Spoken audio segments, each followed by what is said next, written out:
Welcome back to Gameyaaad TV. Thanks again for joining us.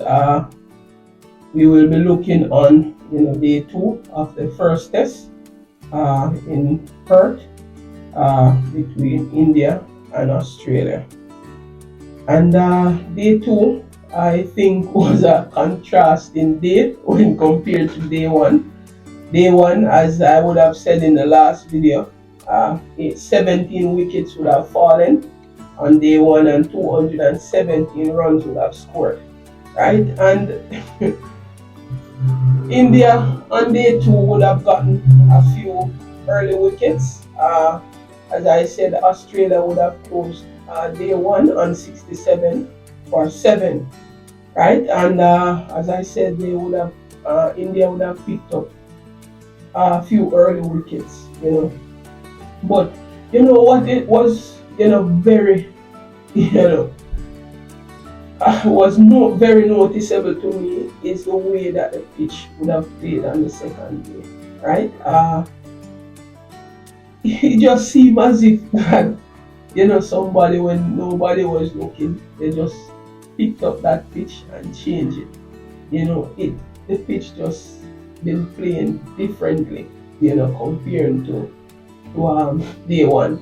And what I want to look and do is that, as I said on day 1, the amount of wickets that would have fallen is not that the pitch was helping the bowlers, in a big, way. I think the bowlers, they were, very disciplined. They were hitting the good areas consistently. And that was, both teams are fast bowlers. They were hitting the good areas, and I think the pitch just give them, a little assistance, right? As you know, Perth pitch is a new ball pitch. The pitch loves your new ball, right? So before we get into the pitch, I just want to say that Australia would have been, just bundled out for 104, but that last partnership between Josh Hazelwood and Mitchell Starc just showed that batting was possible on the pitch. They would have batted for 18.4 overs, and then India came in, and they did play well. They scored 172 for without loss of 57 overs. Right, and that would have been what they closed day 2 on, right?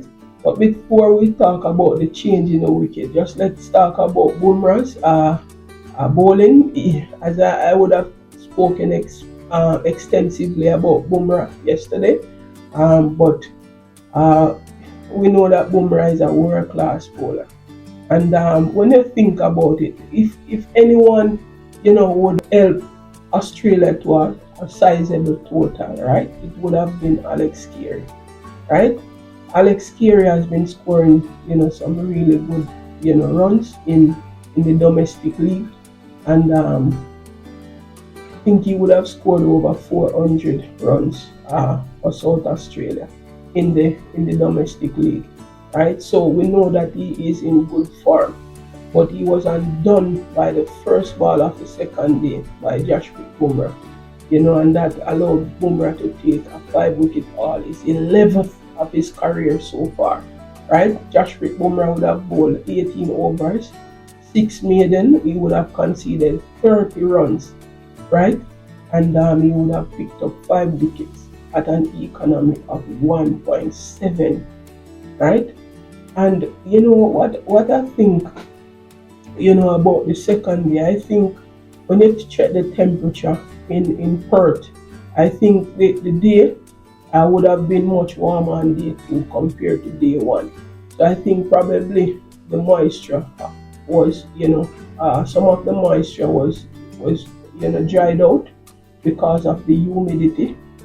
So I think that probably could have contributed to, how flat the pitch would have appeared on day 2, right?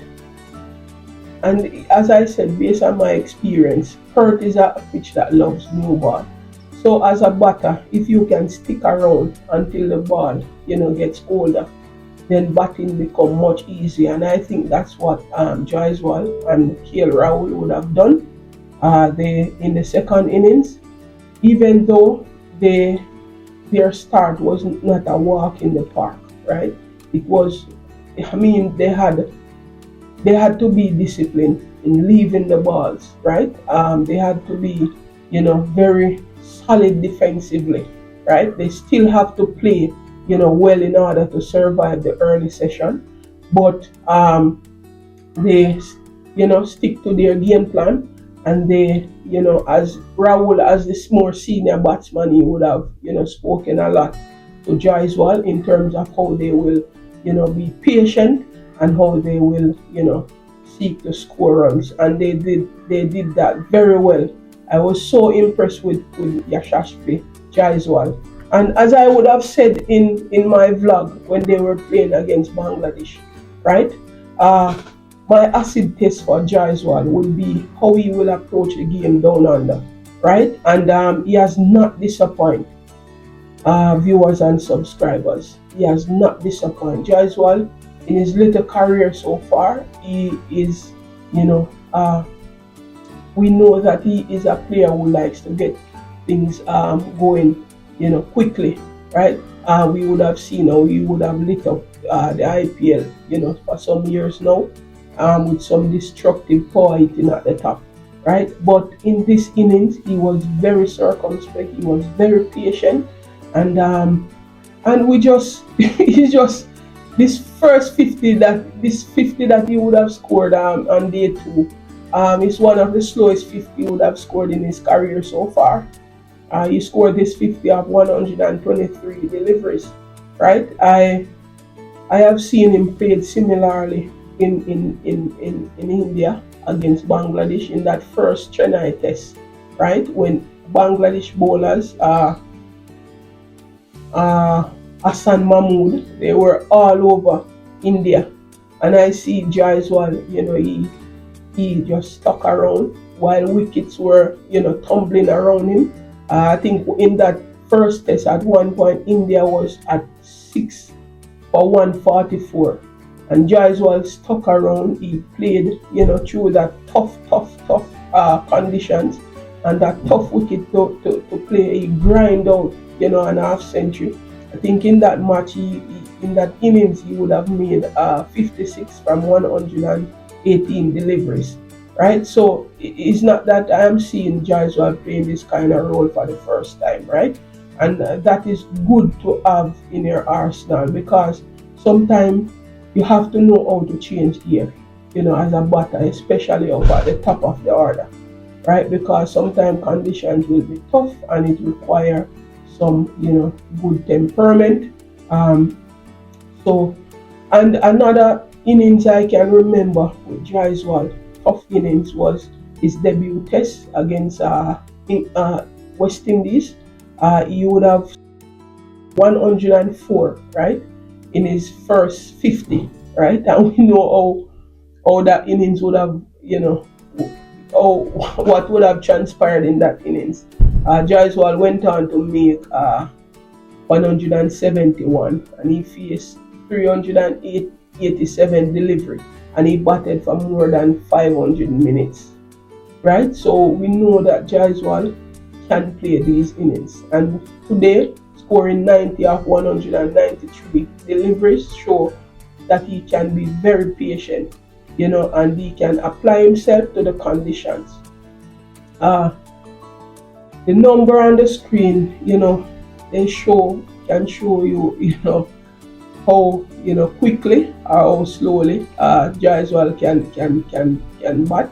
We would have seen him make some 40 balls 50 in his career so far. So don't forget that, this 90 runs that he would have scored is on the back of making a duck in his first innings, first time batting in Australia, right?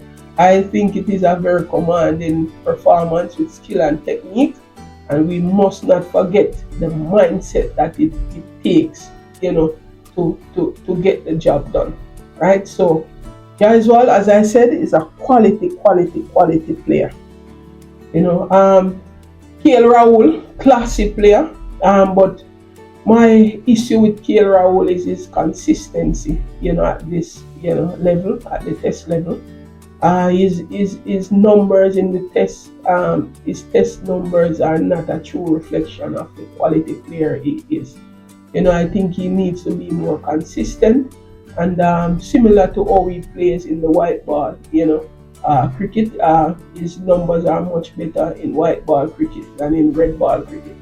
Right? He's a versatile cricketer. That's one of the things I admire about him. He's very versatile. He can bat from number 1 to number 6. So, anywhere the team needs him, he can be slotted in, right? And we know that he is good with the gloves as well. He's a good wicket keeper, right? So I just hope that Rahul will find some consistency in this test series. But I think the thing that continues to linger in my mind is whether or not when Rohit comes back, what will they do with Rahul? Because I think he would have played the way he would have played in this test so far. He deserved, you know, a second chance at this position, right? I think he would have played himself into this position. So please, everyone, just tell me in the comment section what you think about that. Should Rahul go back to 6 or should he remain at number 1 when when Rohit Sharma returns? Let me know what you think in the comment section. I also want to make the point because I don't want certain things I don't like to gloss over, as you may have known so far. Because this 100 first wicket partnership, we should not overlook it because not many teams come to Australia and make a 100 partnership at the top. In fact, I think the last time India would have done this dates back to 2003 when Akash Chopra and Virender Sehwag would have done that. They would have made 141, and you can look on the list on the screen in terms of you see how difficult it is to have a opening century partnership in Australia. So I think kudos should go to Jaiswal and Rahul having done that on one of the fastest pitches in the world. Right? That's very, very important. Right? So to be honest with you, I think overall, I think India would have done well to restrict Australia for 104, and I think I should not also overlook the fact that Harshit Rana was excellent on his test debut, right? Excellent on his test debut, and I just think I think Mohammad Siraj would have found some form, and that is very good because I think one of the things that I keep plaguing my mind is the fact that India may be too over reliant on Jasprit Bumrah, right, and to pick up wickets. So all right, so look on this scenario. If Australia can keep India out in the field for over a long period, and remember that this test series is a 5-match test series. So if they can wear down Bumrah by keeping him in the field, and India just over reliant on him, so you see what can happen in this test series. So the fact that Mohammad Siraj would have found some form again is a big plus for India, right? Because he was very poor in that home series against New Zealand. So that's a very good thing for them. As I said, Harshit Rana would have bowled well on his test debut. So as I said before, I think the 2 days so far, we would have seen some wonderful test cricket being played. And I think I want to make one other point before I close this vlog is that do you think India should get Mohammad Shami in for the white ball test or the pink ball test in Adelaide? Let me know your thoughts in the comment section. Something I've been thinking about, and I'm going to make talk about it some more when I'm doing the preview for the next test in Adelaide. Right, so as I said, India would have done very well in restricting Australia for 104, and currently they would have closed day 2 on 172 without loss. Right, Jaiswal would be on 90, and Rahul on 62. So they would have had a lead of 218 going into day 3. Thank you so much for watching. Please remember to subscribe to the channel. Please share with your family and friends. Right? Stay tuned for day 3. Pleasant viewing.